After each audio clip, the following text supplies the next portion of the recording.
everyone, this is Kate Madam Ice and welcome back to my Flosstube channel. If you are new here, thank you for stopping in to join me for a little bit of cross-stitch talk. And if you're a continued viewer, thank you so much for continuing to come back for some cross-stitch talk. Y'all, you're getting me hair undone, still kind of wet, and I'm going to try to move pretty quickly. There's like a million things I should be doing right now. I will explain later. But let's just jump right in because I really shouldn't be filming a floss tube, but I really wanted to. So I'm just going to jump in with whips. I'm doing the Enchanted Stitching Challenges for the Enchanted Stitching Challenges group on Facebook. If you don't know what that is, it's a Disney themed cross stitch challenge group. It's super fun. I like trying to connect my projects to the prompts. It's just super fun for me. I'm not going to go through every single challenge, but I'll show you the whips, and if I think of some of the more fun challenges, then I will explain how I connected them. So first up, and y'all, I did not take things out of Q-snaps, iron them, anything today. So, it is Thursday, October 24th right now, and it is about 10:45 in the morning. No, I'm not at work, and it's a Thursday. Yay. Anyways, so this first piece that I'm going to talk about is it's called Joe's House. It's for my friend Joe. This is supposed to be a likeness of his house and him and his wife and his dog. And if you look, he's looking pretty creepy right now because he's just a face with nothing else. But I think it's coming along pretty well. This right here is supposed to be bricks. It's bricks on their house. So I use this variegated floss from Weeks Dye Works. I think it gives a pretty good effect, of the variation that bricks give. Let me see what color it is. I'm using, it's Weeks Dye Works Harvest. Let's see if I can get it to focus. Yep, Weeks Dye Works Harvest, and it's this really nice variegated color. Oh, and this was just another string stuck on it because my bag's a mess. Then I'm keeping this in. So, let's see. What are some of the things that I connected with this one? I talked about the glow from the windows. It reminds me of the glow from Zero. Oh, the theme right now is Nightmare Before Christmas. And so all the challenges have to do with that movie. So Zero is his little ghost dog companion. I said the glow from the windows reminds me of the glow from his nose. There was some stuff about, how would you prevent Jack from going out and executing his plans for the creepy Christmas? And I said I would lock him up in this house. I can't really think of any other fun ones right now. I think I used it for a color challenge. Yeah, I did. I put in this little red collar on the dog. That counted for my one stitch of red for a challenge where we had to stitch with specific colors. All right. Next up, I will talk to you about, I did not prepare you guys. I'm just pulling these straight out of the project bags. This is Christmas Rules by Lizzie Kate, and I'm doing a blue conversion for it. I am doing this with a Stitch for Mom, Caitlin, a Stitch for Mom, in her 12 months of Christmas style. So we're doing one rule a month. This month's rule was hang mistletoe, but I am continuing on. I'm going to try to finish this one just a little bit early. So this is technically November's block. I'm going to try to get, honestly, I would like to have this done by the end of this month, but we'll see what happens. So I just moved on in that. I used this for some challenges. We had to try to protect our house so that Jack couldn't get in. And I said that I would take all the presents from underneath my tree and block them in the door to block him out. So I stitched on this pile of presents. And I don't know if you can tell, but this present I stitched it's a toile. It's light gray, a toile. So in person, it has a really nice shimmer. So it looks like silver. And then I have to finish up this present. You can see some white stitching here. So the blue goes all the way down. And then there's another present underneath. And I'm really enjoying this. I love the Sal idea from A Stitch for Mom. I think this is just so fun and so clever. All right. Oh, here's the chart. What it's supposed to look like. I'll see if I can get it to focus. Yeah, there we go. All right. Moving on. Gotta keep going. The next thing that I worked on, it's gonna be all wrinkly, but that's okay. I worked on Oh Say Can You See by Hands On Design, and I'm doing the drum design. And you might be wondering, why did you do this?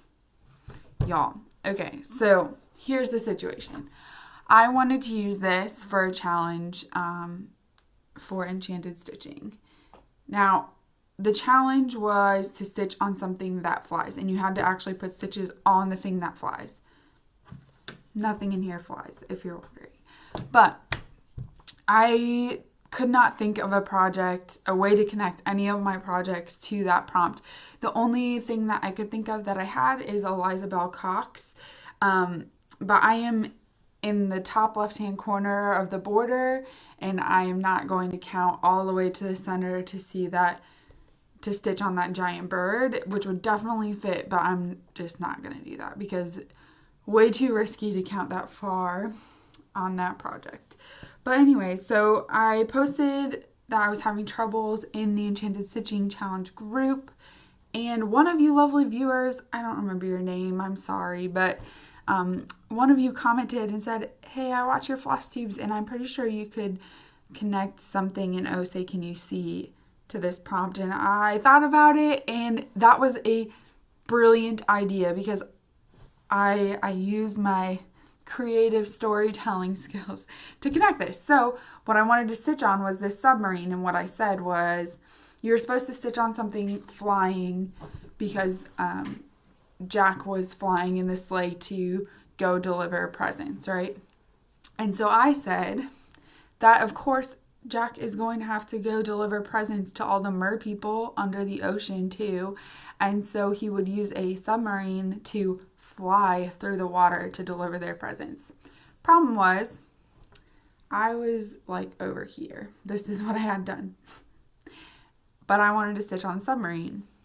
So I spent all this time stitching the words because I was like, oh, I'm going to have to just stitch all the words to make sure I get over and stitch the submarine in the right place. And I got all the way to the end of U. I think I had part of the U stitched in that word when I realized I could just stitch the border, like the top border, out to the submarine. There was no need for me to spend all this time stitching the letters. Now, it wasn't really that much time, and of course, I'm always happy to get some progress on this, but man, I was just silly. Anyways, so I just stretched this border out to get to the point where I would stitch the submarine. And that's where I got. And this is the end of the drum here, so this is the full width. I'm not using the called for fabric. This is Aspen by Weeks Dye Works. And I think it's turning out great. I really need to focus on that. I'm trying to stitch it. I'm going to give it to Susan at Fire Poppies to use as a shop model. But I've been dragging my feet on it. I'm sorry, Susan. I need to focus on it. and get it done for you. All right. The last whip that I worked on was my mermaid biscornu from Tiny Modernist, but I forgot to grab it. So I'll show you next time. Okay, so since last time I have 2 FFOs. I put 2 pieces in frames. One of them is December 26th, which is my self-designed piece. I'll go ahead and put a picture right here of it in the frame. I don't have it right now because I decided to enter it into the Coastal Carolina Fair, and the drop-offs haven't happened yet, but they are happening this weekend, and I'm going to be out of town. So Susan from Fire Poppies is offering to take anyone's pieces to drop off for them if you need. So I dropped that off at the shop, and Four Corners by Little House Needleworks. Those are the 2 pieces that I will be entering into the fair, and we'll see. I just want to see how it goes. We'll see. And the other piece that I FFO'd is this Sewing Vintage by Bobby G Designs. And I'm actually really happy with how this came out. It's not perfect, but I really like the choices that I made for the mat and the frame. The mat is this yellow and the gray frame, and I think it pulls in really nicely. This little block with the safety pins, I think it turned out really, really well. I got the frame and the mat at Hobby Lobby. The mat, they didn't quite cut it square, I don't think. The top and bottom is fine. I kind of had to cut off just like a quarter of the stitches on the outside border here, but from a distance you can't tell, and I'm still happy with it. I think it's great. And I just put a little piece of scrap paper on the back to finish it up. And I don't know where I'm going to hang it yet. I kind of think I'm going to hang it, so my sewing machine, my camera is sitting on my sewing machine. Well, my phone, which is my camera, you get it. My phone's sitting on my sewing machine right now, and this is where I sit to use my sewing machine. So I think I'm going to put this just on the wall right here in front of me, so that when I'm using my sewing machine, I'm looking at all this sewing cuteness.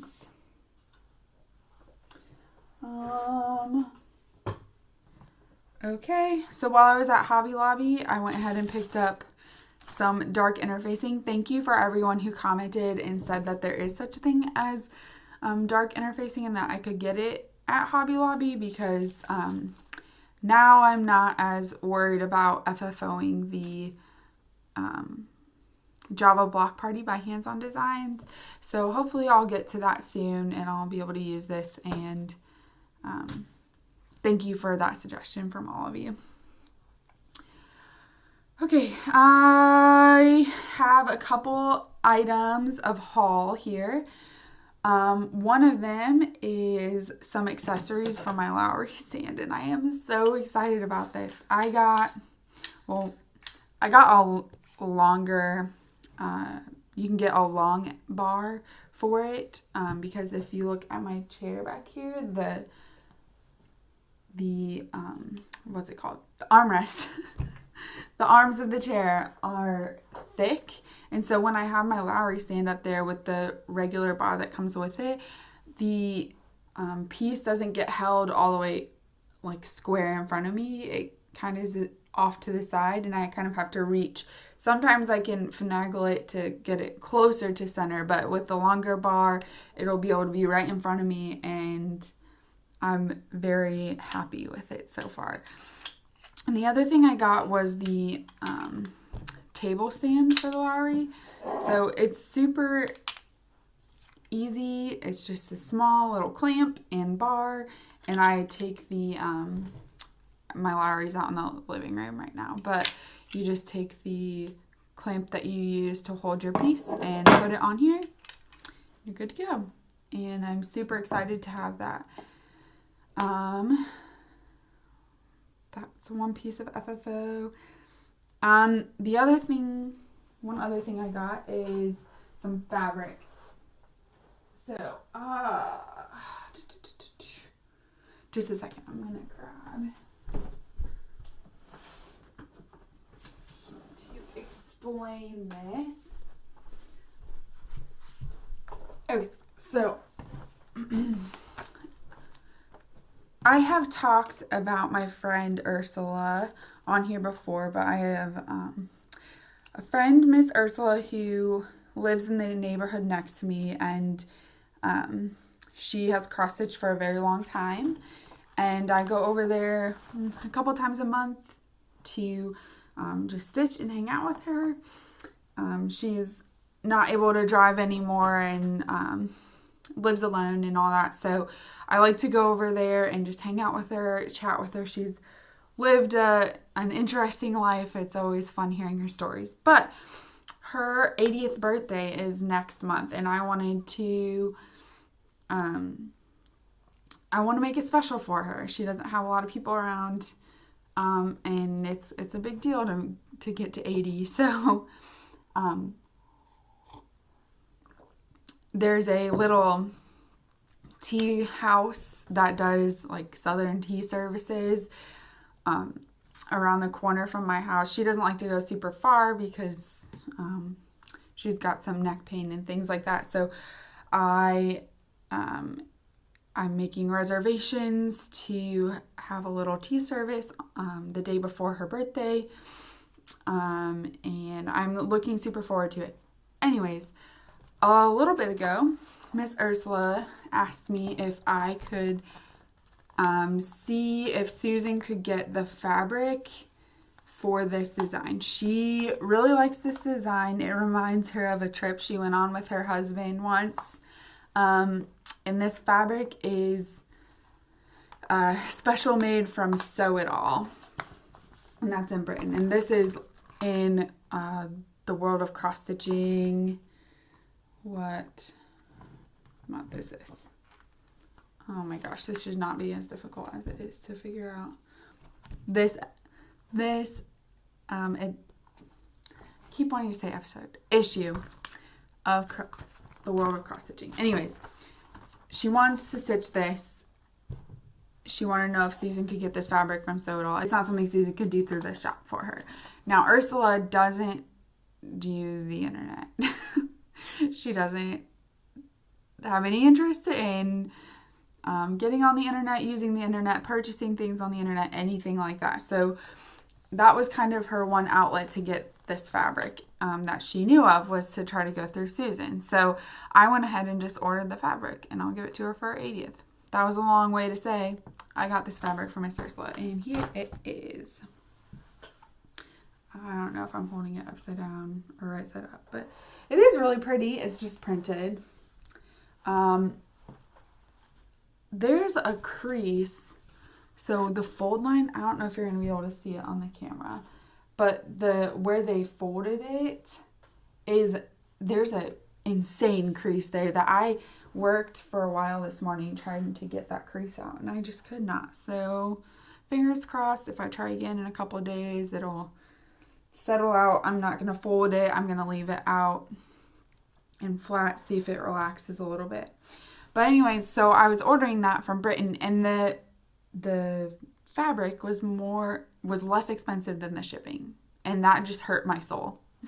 Like, I would do it for Ursula, but I was not super interested in just getting that one piece. So then I tried to find some other things on their website that I would like to add to my stash, and really I didn't see much, but I did see this piece of linen, and it is also printed, and it's really pretty. It's this really pretty printed flowers. It's called like Misty Flowers. And, you know, it would be pretty if I find the right design to put in this center here with the like framing of the watercolory flowers. So I just went ahead and got that. It has the same problem with the fold lines. So we'll see. Hopefully I'll be able to get it out, or else, I mean, I don't want to stitch something beautiful on there and then have a crease forever and ever. So. I got that.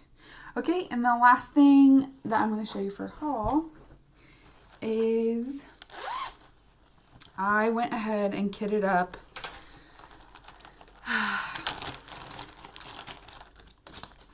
Halloween Rolls by Lizzie Kate. So, Caitlin is also hosting, sorry, I'm trying to get it to focus. Okay, so Caitlin is also hosting a stitch along for Halloween rolls, and it's the same idea of stitching one roll a month for a year, and then you end up with this super sweet project. She wants to start this, the first roll, November 1st, and so I would like to participate. I want to get Christmas rules done first. So that's why I'm saying I want to try to get Christmas rules done by the end of this month, and so that I can get going on this in the month of November. But I have downloaded the topper. If you've never seen the rules series, you get, there's 6 charts that you have to purchase.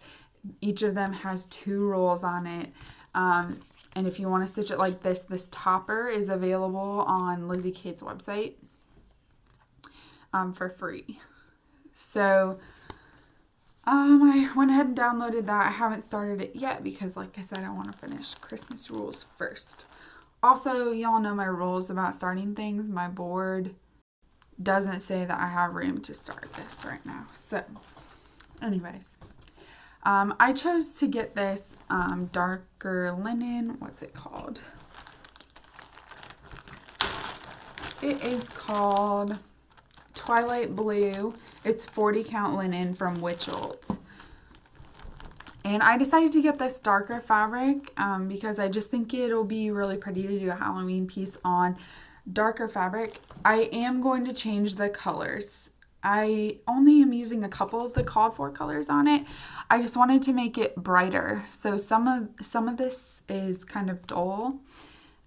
Some of it's bright. So like I kept this blue color the same as called for, but I just really wanted to make it brighter, especially on the darker fabric. I want it to look like it's nighttime, but that things are popping out like glowing, Halloween-y. So I will show you. I'm trying to do more of a real conversion than on Christmas rules. The way that I'm doing Christmas rules is I just chose a bunch of colors I liked at the beginning, and I'm picking and choosing as I go where I want to put which colors. And it's not really a conversion because it's not like a 1-for-1 swap. You know, every time it says to do this, I do this other one. No, it's just random. So this one I'm trying to do more of a 1-for-1 conversion. It's not quite going to be because it just won't, but here are my colors for this. So you can see I definitely picked out a brighter green and yellow. Some of them I still kept, you know, more dull colored, but I really like this bright purple. I brightened up the purple a little bit. This is the blue that is the called for. I picked up this super fun variegated floss from Weeks Dye Works, and I think it's called Trick or Treat. Yep, it's called Trick or Treat. So I'm going to be using this to do the outline. So every other rule, there's an outline that you stitch on it. If you can see, maybe you can tell in here. It's the same thing with the Christmas rules, but you can see there's a border around this one, this one, this one, this one. Now, she just used different colors every time, but I will do all of those borders in this fun variegated. And yeah, so that's my color palette. I also just grabbed a bunch of colors of a toile that kind of fit in there and threw that in this bag. I'm using this. It's a Thanksgiving bag, but I just thought it was fall and I wanted to just grab a bag. So this is the one I picked up for now. I might change the bag later, but anyways, I just threw a bunch of a toile in here because I will put a toile in it because I think that the shiny is so much fun, but I haven't decided where or what colors or what. So I just put it in there, and as I go, I'll probably just pick the étoile. I'll probably do a little bit in every block like I did with Christmas rules, and it'll just be what I feel like. So that's where my 1-for-1 conversion will probably fall through a little bit. All right. So that's all the stitchy stuff that I have to share with you. If you've made it through this far through my rushed Flosstube here, thank you so much for sticking with me. The reason that I'm feeling a little bit rushed this morning is because I am leaving today to go to Weaverville, North Carolina for the Primitive Hair Halloween workshop retreat at Sassy Jack's. And I am so excited for that. But I have so much to do this morning before I leave. I just had to stop and do a floss tube first before I headed up. Here's my little small. I will do a new video. I filmed one little video of my small that is in this little bag, but I'm not super happy with that video. So I will just do a new one before I get up there and give it away so that I can show it to you guys at a later date. Then the big reason why I felt I needed to do a floss tube before I leave is that I don't know when the next time I'm going to be able to film is. Starting today, from today, 5 weeks in the future is Thanksgiving Day. And between today and then, I am going on 4 separate trips to 4 different states. And I'm just have a lot of traveling. I'll be here for maybe a week in between each one, not quite. So I'm just busy coming up until after Thanksgiving. So I might not be able to come back until December, which is why I just wanted to get a floss tube out now before I start all this traveling business and let you guys know what's going on. So this week I'm going to Sassy Jack's this weekend, and then my next trip is to Pennsylvania for a work event for a week, a work week. And then I will be going to New York for a wedding that I'm in. And then I am going back to Minnesota for Thanksgiving. So I'm slowly getting further and further away from home with every trip. Anyways. Just a busy fall for me. Yeah, so I really should be packing and not filming this floss tube. I should be packing. I should be running out and about to get my errands done for the morning. I have a doctor's appointment this afternoon. But instead I'm filming a floss tube because I just can't help it, and I love you guys so much. All right, that's enough of that. I guess I probably should actually start doing things. So I will see you when I see you. Hopefully I'll be able to get one in the middle of all that traveling, but no promises. So hopefully I'll be able to show you a bunch of stuff next time I see you, and happy stitching, everyone. Oh, Kyle said that at the end of Kyle Rekemeyer, Stitching and Sound, if you don't know him. I just watched his last floss tube video, and he said that he would like floss tubers at the end of their next video to talk about something that just makes you happy at the end of your video, to end on a high note. So Kyle, some of the things that make me happy just in this room, gotta love my Big Bear Cinnamon here. My bookshelf full of wonderfulness. I am enjoying it now that it's organized. My dog Stella is sitting right next to me, and she always makes me happy when I see her. I'm super happy right now because she just finished getting she's healthy, fully functioning puppy. She's only 2 years old, but it's the first time in a year that she's been fully functioning. She tore both ACLs at the end of December last year, and so we've been spending this year getting surgery and recovery time, and she's fully recovered now and able to freely sprint around the backyard again, and that just makes me so happy to see her able to run around and just be a goofy little puppy like she should be. And that's my high note. Happy stitching, everyone. Bye.